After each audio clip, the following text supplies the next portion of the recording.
My issue is this deeply embedded belief that I have to work hard to get done what needs to be done. Well, harder than anybody else. Turns out to be a valid belief, doesn't it? Yeah, it does. Very self-fulfilling. That's the trouble with those beliefs. They just keep proving themselves right over and over again. So when you start there by acknowledging, well, I'm making this so then what? Then what? How do you get to a place that's different than you expect? That's the question of all questions. Hey, Bram, how can I get to a different outcome than the one I expect? And the answer is you can't. Yes. Expectation is your point of attraction. Yes. So then what occurs to you? Well, if what I expect is what I'm getting, and what I'm getting and expecting are not what I want, then what's the next logical question to ask? How can I change my expectation? Yes. How can I? Well, let's talk about what an expectation is. It's just a habitual vibration. You've expected it, and then you get it, and then you believe it all the more. We've been saying that if you're hanging around on the edge of your vortex in hope, the vortex will occasionally just take you in. And once the vortex takes you in, it will give you something that you want to believe. And once you begin believing some of what you want, then it takes you in frequently enough that you begin to know it. So it seems logical, to us at least, that when you understand that it's expectation and you know that your goal is just to shift expectation, when we put it into the term shift vibration, does it make it easier for you to hear? Because shifting expectation is not easy for most people. In other words, if we say we're going to help you change your beliefs, most people go, oh, maybe I don't want to change my beliefs. I've worked hard at gathering them. I think it's the pivoting point. I think because I understand that I am setting myself up for this. I understand it's my vibration, my expectation. I get so engrossed, enmeshed in it that here's what's going on. We've been talking about this, but what you've just said will make this a really easy answer for everyone to hear. So we talked about it earlier when you're outside the vortex trying to fix things up.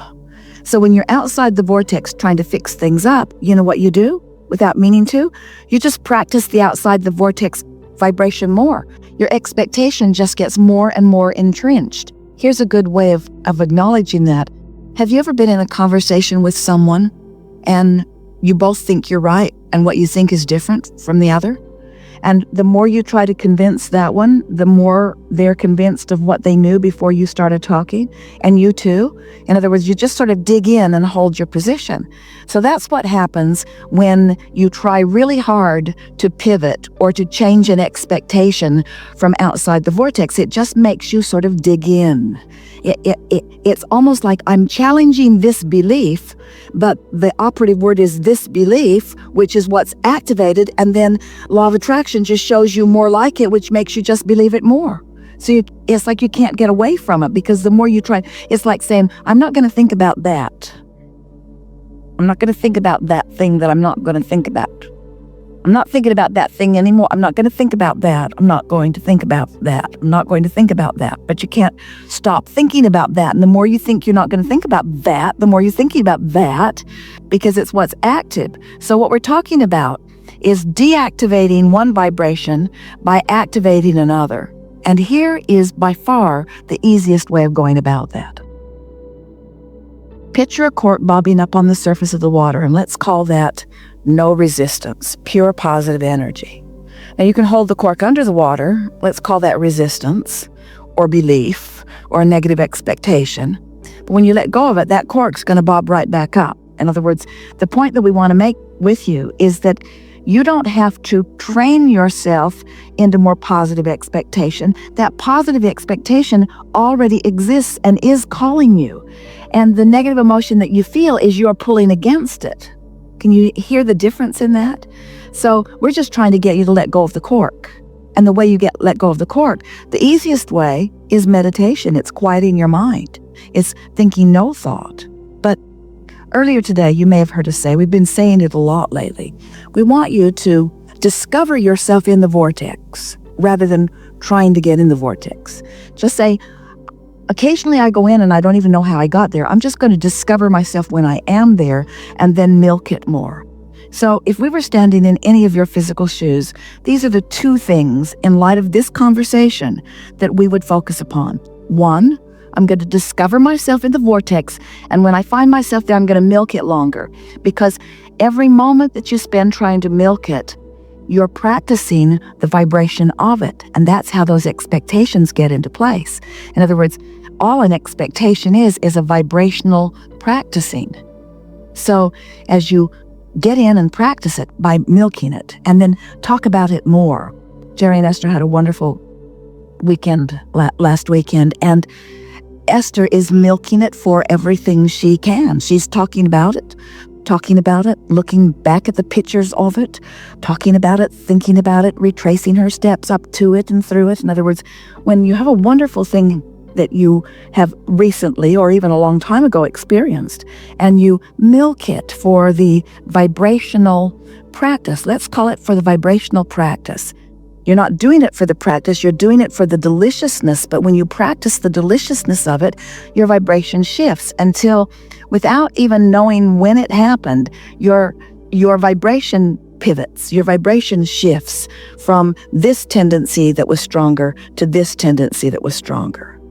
Have you ever watched a tug of war with 6 big men on one side of the mud pit and 6 big men on the other side of the mud pit, and they're both pulling with everything that they have? And a lot of times it's just, you can't really tell which way it's going to go. And then all of a sudden, one just gets a little bit more momentum going and over it goes. It's sort of like that. It's like just practicing until the tendency is just more that than that. That really is all there is to it. And I think I've got it backwards. I love what I do.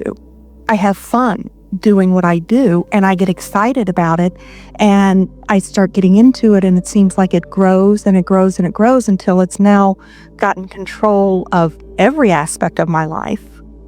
And so I start pushing back. No, I don't want to do it that much. And then I pull back, and then it starts. Well, that's the nice thing about this balance that you live in. In other words, it's like you like to eat a good meal, but if you were told you can't do anything else, you want some balance. And so it's like you live in a house with not enough closets, you want more closets. You have too much to do, you want more freedom. You have so much freedom, you're bored, you want more to do. You have too much to do, you want more freedom. It's just this constant, but the key to it is to care enough about how you feel that you're making more of your decisions from inside the vortex, and then it doesn't go so far before you pull it back into balance. Does that make sense to you? Yes, it does. Yes. In many ways, we're making too much of all of this, but the reason that we do is because most of our physical friends are oriented completely toward the physical, to observing what is manifested, and therefore to let what is dictate or dominate their vibration. And when you decide that you're going to be a deliberate creator, then you decide that what is no longer what's going to dominate your vibrational patterns. You decide that alignment, that feeling good, is what's going to dominate or dictate which thoughts you choose. And once you consciously make that decision, then every moment in your experience becomes easier, because it's sort of like sitting in front of a television and there's already something on, and you just sit down and accept it. Do you ever do that? Or is the first thing you're doing is reaching for that remote to find something that is more pleasing to where you are in that moment? But imagine not having access to the remote, and someone comes in and says, "Why are you watching that?" And you say, "Because it's on." Do you like it? Not really. You find it interesting?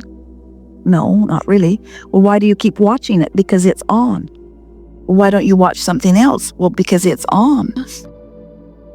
And it sounds absurd and like we are maybe even exaggerating, but we're really not exaggerating that much. From the way, why are you thinking about that? Because it happened. Why are you thinking about that? Because it's in front of me, because it's an issue. It's an issue that's active, and therefore I think I have a responsibility to examine it. And we say, your responsibility, we don't use that word much, but or at all, unless we are mocking you.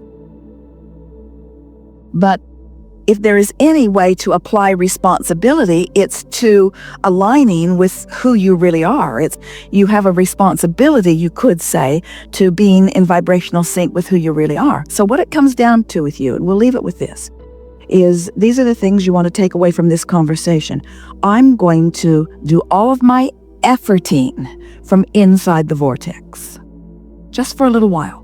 All of my deliberate thinking and scripting and planning, I'm going to do from inside the vortex, which means I'm going to be feeling great when I ponder anything.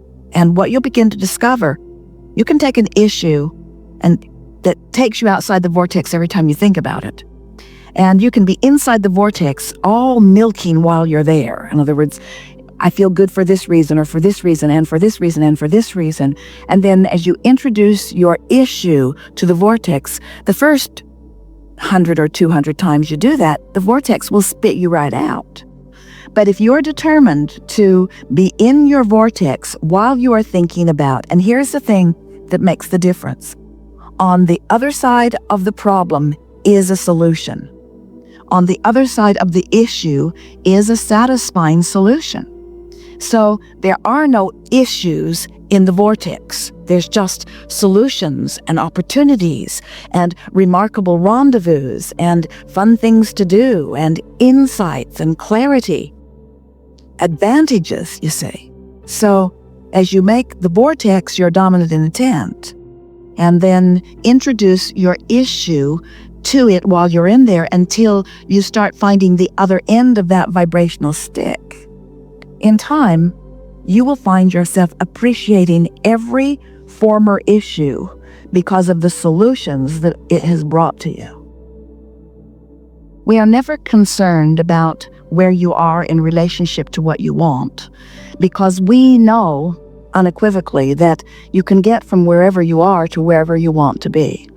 But this was a particularly delicious experience because we felt the flexibility, if you will, of your vibration and your willingness to rendezvous with us in new places.